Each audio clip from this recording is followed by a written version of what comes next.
Hi students, welcome to our video lecture on software engineering. So today's class also we will continue our discussion on process activity. In our last video lecture we have started our individual process activity and we have already discussed the first process activity, that is software specification.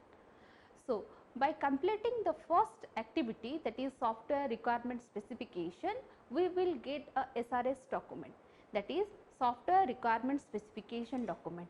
And in case of software requirement specification document, what are there? There are actually the functional, the non-functional requirements, that means what our customer or what our end user requires from our software, that will be specified in case of SRS document.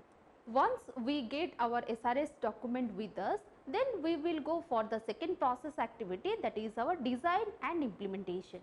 So in case of second process activity, there are two words, that is design and implementation.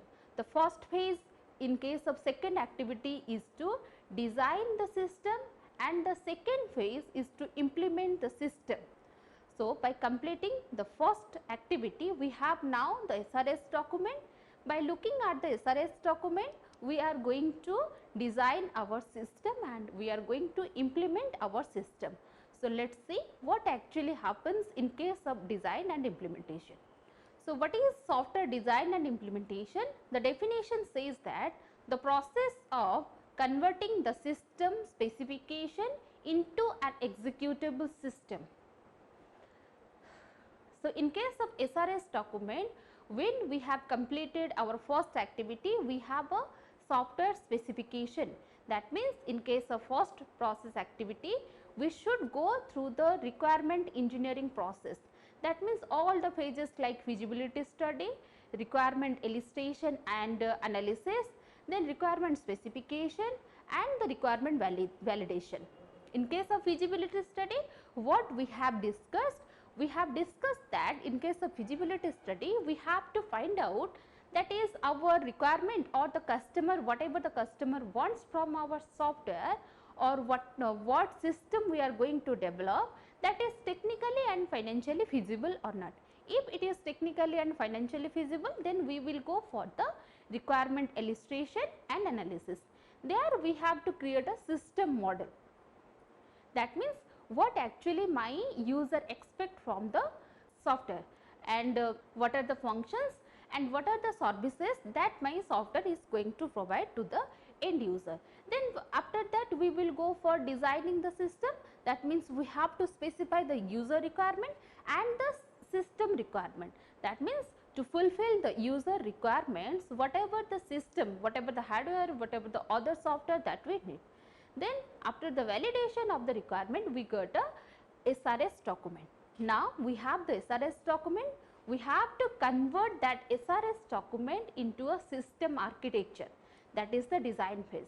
And after designing the system, we have to code that design. We have to look at the design and we have to program that design, and that is the implementation. That means we are properly implementing our system. And this process to convert the specification into design, and after the implementing that design into programs, we will get a executable code or we will get a executable system. So that conversion from the specification to the executable system, we can call that process as design and implementation. That means first we have to convert the specification into design. Then by looking at the design, we have to implement the design in case of programming, and after the programming we will get a executable system. So this process is called as the design and implementation process. So in case of software design and implementation, the first phase is what? Software design. That means here we have to design our software structure that realizes the specification.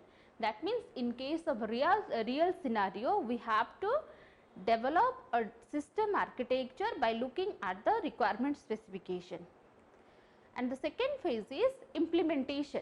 That means translating the structure into an executable program. And these activities of design and implementation are closely related and may be interlinked. So what does that mean? That means the phases of design and implementation are software design and software implementation. These two phases may be interlinked and they are actually closely related. We may parallelly run them or we can go for individual phase. We may go first for the design and second for the implementation, or we can go for individual design and we will implement them, then we will go for the next design. So, what actually that means? That means whenever we are talking about a software system, the software system is not a single component. At the very beginning, I am telling you that the software is consisting of some subsystem, that subsystem is consisting of some modules, and those modules are consisting of some components. That means the tiny element is the components. When we are integrated those components or when we are interface those components, then we will get a module, and when we will interface those modules, then we will get a subsystem, and when we will interface the subsystem, then after we will get a software. So, whenever we are going for the designing a subsystem, that time also we should assume that we are going to develop another system. Okay. So, that is subsystem. So, we may go for the first subsystem, we may design the first subsystem and we may implement the first subsystem, then we will go for the second subsystem. So, in our last video lectures, we are taking the example of CMS. So, in case of CMS, we may go for the lesson plan. For the lesson plan, we may design and develop. Develop means what? We will implement those. That means we will develop the code for the lesson plan. Then we will go back and get the attendance, and for the attendance, we will design and develop. Okay. So, that means the design and implementation may be interlinked. We can parallelly execute them. So, that is what the slide says, that the activities of designing and implementation are closely related and may be interlinked. So, next see that what actually that software design and implementation. So, this is the diagram which describes the software design, what actually the design inputs and what we will get after the design process, and this intermediate box will indicate that what actually happens in case of design activity. The first box says that what are the inputs to the design activity. This is the actual design activity, and this is the design output. So, let us see what are the inputs, what are the activities and what are the outputs. So, the first input is platform information. So, what actually that platform information means? So, this means our software is not an independent software. To run the software, we may need some other softwares, maybe some other hardwares. So, that platform description or that whatever the platform we need, that description is always available in case of platform information. For example, suppose I will ask you to develop a mobile application where we can put our notice board, where we can put our syllabus, where we can put our class notes and all that. So, for that, are you going to develop a application that will run in iOS, that means in your iPhones? No, because if there are 90 students, there may be 2 to 3 or 4 to 5 students, they will use the iPhones, but almost all the students are using Android. So, you are going to develop the app that will run in Android operating system, or you may develop an app that will run in Android, in Windows and in iOS. So, that is the platform information. So, what is my requirement? That is, I want an app which will run on the individual student's phone. So, the students may be using the Android operating system, they may be using the Windows operating system, they may be using the iOS operating system, or they may be use the Mac operating system. So, you have to develop the app according to your requirements. That may be very portable, you can develop an app that will run in each and every operating system. So, that is the platform information. Like that, if I want to run my own software, that means there is a need of operating system. So, which type of operating system I need, or which type of operating system my own software needs, that is the platform information that we have to give to the design activities. According to the platform information, we have to design the system. So, that is the platform information. The next information is requirement specification. We are familiar with this requirement specification. This requirement specification means what actually the functional and non-functional requirements of my system, and what actually the functionalities and the service that my customer expect from the software. So, these are the requirement specification. Next, we have a data description. Why we need this data description? Because we need this data description because when we are developing a software, then which type of data there that my systems or that my software is going to deal with, that is the data description. In case of college management software, there may be variety of data like student information, how many students get admitted in a class, how many students are there, what is the name of the student, what is the roll number of that student, what is the address of that student. So, all this data should be described before we are going to design. So, according to our data description, we are going to design the system architecture. Suppose take an example of a ATM. So, when we are going to develop the ATM, then we have the data description like the account number, the account balance and all that. So, these are the data description. When we are going to design our system, we must have these three inputs like platform information, for which platform we are going to develop the software, the requirement specification, that means whatever the function and whatever the service that my user or my end user expect from the software, and the data description, that means in which type of data my software or my system is going to deal with. So, these are the inputs to the design activity. Next, in case of design activity, what are we are going to design? The first one is architectural design, then we will go for the interface design, then we will go for the component design, and at last we will go for the database design. This database design is optional. If we are developing a software that deals with some data or that deals with some database structure, then we will go for the database design, or we may skip this database design. So, what actually that architectural design and interface design and component design means? So, the first activity in case of design activity is to design the system architecture. So, in case of architectural design, you may identify the overall structure of the system, the principal components and their relationship and how they are distributed. So, what actually this means? In case of software, when we are going to develop a software, we are not going to develop the software as a whole. We will divide the software into subsystems, then we will divide the subsystem into different modules, and we will divide the modules into different components. In case of attendance, there are some components like daily attendance, weekly attendance, monthly attendance and overall semester attendance.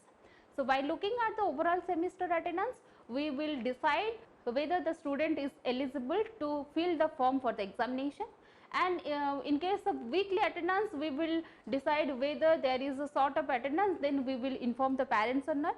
So, these are the components. So, in case of architectural design, we have to design the system architecture, that means in which components will get interfaced into which subsystem, and by how we will combine the subsystem to get a system, and whenever we are going to design a subsystem, that time also we will expect that we are going to design another system. So, that relationship among the subsystems and the relationship among the components, how the subsystem and components are getting distributed. So, all this information, all this design is carrying out in case of architectural design. And the next is interface design. So, in case of interface design, you may define the interfaces between the system components. So, in case of CMS, there are lots of components like online admission, online fees collection, your lesson plan update, create lesson plan, how to view the lesson plan, how to take the weekly attendance, how to take the your monthly attendance. So, all these are components. Then we will decide which components are going to embedded with which subsystem. Are you going to embedded the view lesson plan or create lesson plan into admission subsystem? No, because the view lesson plan and the create lesson plan, that will get embedded into the lesson plan subsystem. So, that is the interface. If a new student come and he will want to deposit his fee online, then he will go to the admission section, because the admission is the interface. By looking at the interface, he will know that the online fee submission is must be in case of admission. He will not go to the attendance, or he will not go to the lesson plan. So, that are the interface that we have to design in case of interface design phase. Next, the third one is the component design. So, in case of component design, we have to design each and individual component. How the component will operate, that we have to design in case of component design. And next, the fourth one is database design, and in case of database design, we have to design the system data structures and how these data structures are to be represented in a database. So, the database design is optional. If we are dealing with a real software, then you may face different types of software actually. Take an example in our last video lecture when we are talking about the college management system. So, there are two options. One is the online form fill up, and there is another option, that is to get the admit card. So, whenever we are going for the online form fill up, then what actually we did, we are putting our information like your name, your roll number, your registration number, your semester, what type of exam you are going to give, that is back or regular, and your informations like your papers, there are some core papers, there are some GE, there are some compulsory. So, all this information will get collected by the online form fill up that system, and that after getting the information, that will give a form which are already filled up according to your information. So, that online form is not dealing with the database. For the second semester, you are going to fill that form again. For the third semester, you are going to fill that form again. Okay. So, that is not dealt with the database design. But in case of admit card, when you are putting your roll number and semester, that system will give you your admit card according to your roll number and your semester. And in case of your admit card, there are already your name, your registration number, which paper you are going to give your exam. So, all these informations are already there in our database. We are just retrieving the data from the database by looking at your roll number and the semester. So, in case of admit card, we are dealing with the database. So, that time we should design our database and we should look after the representation of data in our database. So, this is up to you. You will decide which type of software or which type of system you are going to develop, that may be involve some database or that may not be. So, these are the database design. So, these are the design activities. We have to develop the first architectural design. Here we are going to design the overall architecture of our system, and in case of interface design, we have to develop the interface, that means which components are get embedded and which components are interfaced to design a single interface. Then we will go for the individual component design, and last we have to design the database, that is optional. So, after this design activities, what we will get, what are the output of the design activity? Those are the system architecture. From the architectural design, we will get the system architecture. From the interface design, we will get the interface specification. From the component design, we will get the component specification, and from the database design, we will get the database specification. And by looking at these outputs, that system architecture, database specification, interface specification and component specification, we will go for the implementation stage. So, what actually that implementation phase is? The implementation is means what? Translating the structure into an executable program. So, for the implementation phase, there are no defined procedure. Why?